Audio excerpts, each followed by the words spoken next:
यदि 10 लोग एक दूसरे से हाथ मिलाएं तो वे लोग कितने तरह से एक दूसरे से हाथ मिला सकते हैं, और कितने तरह से यदि एक दूसरे को गिफ्ट देते हैं तो कितने तरह से गिफ्ट दे सकते हैं। गिफ्ट एक दूसरे के अलग अलग भी हो सकते हैं। किसी का गिफ्ट दूसरे को पेन हो सकता है, दूसरा का पहले को जो है कुछ बुक्स हो सकती हैं, कुछ भी हो सकते हैं। गिफ्ट अलग अलग हैं। अब आपको बताना है कितने तरह से वे हाथ मिला सकते हैं और कितने तरह से गिफ्ट दे सकते हैं। तो चलिए, आपको इस क्वेश्चन का जवाब देने से पहले आपसे रिक्वेस्ट रहेगा, आप वीडियो को लाइक और सब्सक्राइब जरूर करें ताकि आपको नेक्स्ट वीडियो की नोटिफिकेशन मिले। देखिए, पहला मेथड डिटेल मेथड है। इसमें हम जानेंगे एक्चुअल में डिटेल में पढ़ेंगे कि कैसे जो है हम ये पता कर सकते हैं कितने तरीके से एक दूसरे से वे हाथ मिला सकते हैं और कितने तरीके से एक दूसरे को गिफ्ट दे सकते हैं। देखिए क्या है तरीका। 2 लोगों को होना ज़रूरी है। हैंड शेकिंग के लिए 2 लोगों का होना ज़रूरी है। आपके पास टोटल कितने लोग हैं? 10 लोग हैं। तो 10 लोग में से 10 में से पहले स्थान पर मान लीजिए हमने 10 में से कोई एक चुन लिया, तो पहले स्थान पर कितने लोगों को हम बारी बारी से रख सकते हैं? 10 तरीके से रख सकते हैं। 10 में से आप कोई भी एक चुन लीजिए पहले स्थान पर, तो कितने तरह से आप यहाँ पर पहले स्थान को आप भर सकते हैं? 10 तरीके से। ठीक, मान लीजिए अब एक आदमी यहाँ अपने 10 में से चुन लिया। अब दूसरे स्थान को भरने की कुल कितनी विधियाँ होंगी? 10 में से एक आपने पहले स्थान पर रख लिया, एक व्यक्ति, अब बचे 9। तो दूसरे स्थान पे 9 को बदल बदल कर हम 9 तरीके से रख सकते हैं। पहले स्थान पर हम 10 में से बदल बदल कर कितने तरीके से आदमी चुन सकते हैं? 10 तरीके से। अब जब पहले स्थान पर एक आदमी को हमने रख दिया, तो दूसरे स्थान पर हम बदल बदल कर कितने तरीके से आदमी को चुनकर रख सकते हैं? 9 तरीके से। तो इस तरह से टोटल विधियों की संख्या हो जाएगी 9 × 10 90 वेज। 90 तरीके से हाथ मिला सकते हैं। इसको अब थोड़ा डिटेल में आप देखिए। अभी इस प्रश्न का पूरा जवाब नहीं आया है, ज़रा डिटेल में देखिए। मान लीजिए पहले स्थान पर मैन 1, पहला आदमी मैन 1, ठीक, लेते हैं। दूसरे स्थान पर आप क्या क्या आदमी रख सकते हैं? M2 रख सकते हैं, M3 रख सकते हैं, M4 रख सकते हैं। ऐसे करते करते M9 9 व्यक्तियों को आप रख सकते हैं। तो टोटल कितने विधियाँ हो गई? देखिए इसमें 1 2 3, ऐसे करते करते 9 तरीके हो गए। ठीक है।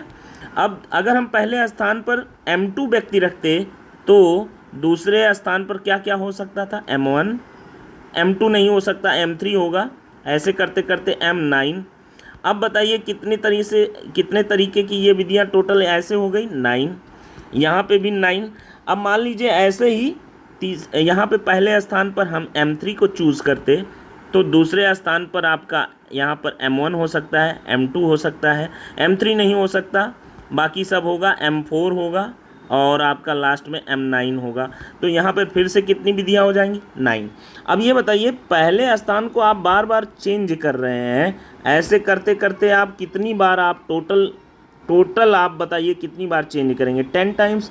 तो टोटल नंबर ऑफ वेज हो जाएंगे 10 × 9 यानी 90 वेज। 90 तरीके से हम हैंड शेक करवा सकते हैं। बट यहाँ पे एक चीज़ आपको ध्यान देना है, इनमें ज़रा आप गौर से देखिए M1 M2 से हाथ मिला रहा है इन्हीं 90 विधियों में से, और M1 M2 से यहाँ पर सेकंड वाले वे में देखिए फिर हाथ मिला रहा है। ये दोनों तो एक ही माने जाएंगे। M1 M2 से हाथ मिला रहा है, यहाँ पर M2 M1 से हाथ मिला रहा है। ठीक है, तो ये दोनों तो एक ही हैं। तो overall effective ways of hand shaking आधा हो जाएगा, क्योंकि ये दोनों तो 2 बार आ गए, दोनों एक ही चीज़ माने जाएंगे। इफेक्टिव वेज, आप दूसरे राम श्याम से हाथ मिलाए तो श्याम भी तो राम से हाथ मिला ही चुका है, तो 2 बार क्यों काउंट करेंगे? तो effective ways of hand shaking हो जाएगा 90/2 यानी 45। बट गिफ्ट अगर देने की बात हो तो गिफ्ट देने के समय अगर M1 ने M2 को गिफ्ट दिया तो एक तरीका हो गया, M2 ने M1 को गिफ्ट दिया ये दूसरा माना जाएगा। इसमें क्रम का ध्यान दिया जाएगा। तो effective ways of hand shaking में तो 45 वेज होंगे, बट गिफ्ट देते समय, गिफ्ट प्रेजेंट करते समय कितनी विधियाँ हो जाएंगी? वो 90 ही रहेंगी। क्योंकि उसमें क्रम का ध्यान दिया जाएगा। हैंड शेकिंग में ऑर्डर ध्यान नहीं देना है, ऑर्डर नॉट इम्पॉर्टेंट, बट तो गिफ्ट प्रेजेंट करते समय ऑर्डर इम्पॉर्टेंट, क्रम ज़रूरी है ध्यान देना। ये बात समझ में आई। अब हम शॉर्टकट मेथड को देखेंगे। ज़रा देखिए सेकंड मेथड आपका जो कि एग्ज़ाम के लिए है आपका। सेकंड मेथड में हम ये देखेंगे कि पहले हम हैंड शेक की बात कर लेते हैं। हैंड शेक की अगर हम बात करें, हैंड शेक की अगर हम बात करें तो 10 में से अगर आप 2 लोग को हैंड शेक, तो 2 ही लोग करेंगे एक बार में, आप देखिए, ठीक है। अब 10 में से 2 चुनना है आपको, 10 में से 2 चुनने के ढंग, तभी वही 2 हाथ मिलाएंगे। 2 चुनने के ढंग, अब क्रम को नहीं ध्यान देना है, क्योंकि हैंड शेक में क्रम को नहीं ध्यान देना है, ठीक है, क्रम को नहीं ध्यान देना। तो 10 में से 2 चुनने के ढंग जबकि क्रम को नहीं ध्यान देना हो, इसको कहते हैं कॉम्बिनेशन, संचय कहते हैं इसको, कॉम्बिनेशन कहते हैं, कॉम्बिनेशन यानी सी से डिनोट करते हैं। तो 10 में से 2 चुनना है, उसको कहते हैं 10C2, ठीक है। और इसका हो जाएगा वैल्यू फैक्टोरियल 10 अपान फैक्टोरियल 2 इंटू 10 - 2 फैक्टोरियल, ठीक। अब इसको सॉल्व कर लीजिए आप, ये आ जाएगा फैक्टोरियल 10, नीचे फैक्टोरियल 2 इंटू फैक्टोरियल 8, 10 फैक्टोरियल को लिख सकते हैं 10 इंटू 9 इंटू फैक्टोरियल 8 अपान 2 फैक्टोरियल, मतलब 2 होता है इंटू फैक्टोरियल 8, ये कैंसिल, ये आ जाएगा 10 इंटू 9 90/2 45। अब हम हैंड शेक के बजाय अगर हम गिफ्ट देने की बात करें तो गिफ्ट में तो आप क्रम का ध्यान देते हैं, तो क्रम का ध्यान देने के समय आप परम्यूटेशन यानी क्रमचय का प्रयोग करते हैं।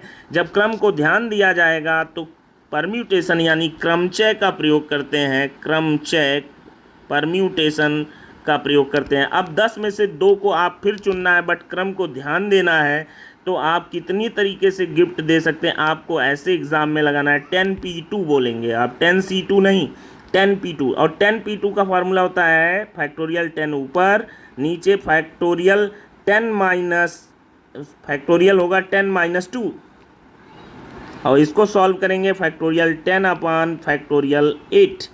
इसको और सॉल्व कर लेंगे फर्दर तो आपका फैक्टोरियल 10 को लिख सकते हैं 10 इंटू 9 इंटू फैक्टोरियल 8 अपान फैक्टोरियल 8, ये सॉल्व होके आ जाएगा 90 वेज। अगर हम, उम्मीद है आपको समझ में आ गया होगा। हैंड शेकिंग 45 तरीके से कर सकते हैं, गिफ्ट 90 वेज में दे सकते हैं। अगर हम इस चीज़ को जनरलाइज करते हैं, जनरलाइज करने का मतलब ये है कि अगर हमारे पास n पीपल हैं, n लोग हैं, तो वे लोग कितने तरीके से हैंड शेक कर सकते हैं, वो एग्ज़ाम में आपको कैसे फार्मूला बनाना है वो देख लीजिए। हैंड शेक के लिए कॉम्बिनेशन यूज करते हैं, तो कॉम्बिनेशन के लिए हो जाएगा n में से 2 लोगों को चयन करना है, क्रम ध्यान नहीं देना है, तो कॉम्बिनेशन है, ठीक है। अब इसका ही यही हैंड शेक के टोटल वेज होंगे NC2।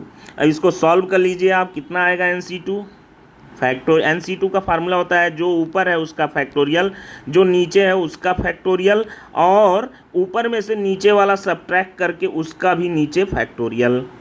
इसको और फर्दर सॉल्व कर लीजिए।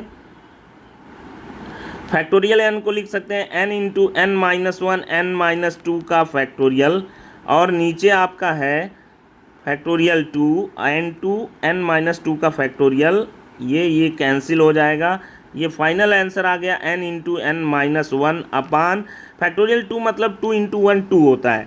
तो याद रखिएगा ये आप हैंड शेक होता है total number of ways n into n - 1/2। तो अगर आपके पास 10 पीपल हैं तो हैंड शेक कितना हो जाएगा 10 इंटू 10 - 1 अपान 2, यानी आपका सॉल्व करेंगे 45।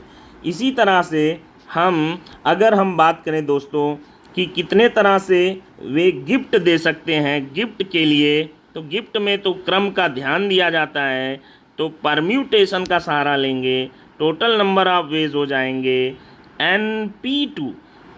ये कितना होगा, ऊपर जो है उसका फैक्टोरियल, नीचे जो है ऊपर में से नीचे वाला डिजिट सब्ट्रैक्ट करके उसका फैक्टोरियल। इसको सॉल्व कर लीजिए दोस्तों। इसको सॉल्व करने पे कितना आएगा, इसको लिख सकते हैं n into N minus one into N minus two का फैक्टोरियल अपान नीचे n माइनस टू का फैक्टोरियल। n माइनस टू का factorial cancel out. Effective ways of presenting gift देने के तरीके हो जाएंगे n into N minus one. If n 10 people हैं तो आपका फाइनल गिफ्ट देने के तरीके हो जाएंगे 10 इंटू 10 माइनस वन यानी 10 इंटू 9 यानी 90। तो यानी ऊपर वाला आंसर इस फार्मूले से फिट बैठ रहा है। तो याद रखिएगा आप लोग, ये है गिफ्ट, ये है हैंड शेकिंग के वेज NC2 इसी को कहते हैं, आप याद रखिए हैंड शेकिंग वेज। और गिफ्ट देने के तरीके हो जाएंगे NP2 इसी को कहते हैं n into N minus one. Gift के लिए n into N minus one formula लगेगा और हैंड शेकिंग के लिए n into N minus one by 2 का फार्मूला लगेगा। प्लीज़ वीडियो को लाइक और सब्सक्राइब जरूर करें।